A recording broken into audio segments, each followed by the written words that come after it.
كيف نعلي صوت الهاتف النقال؟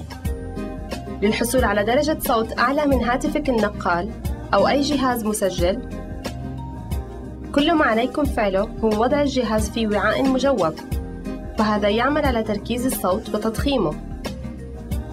هل تعلم أن أول مكالمة أجريت باستخدام الهاتف النقال كانت عام 1973؟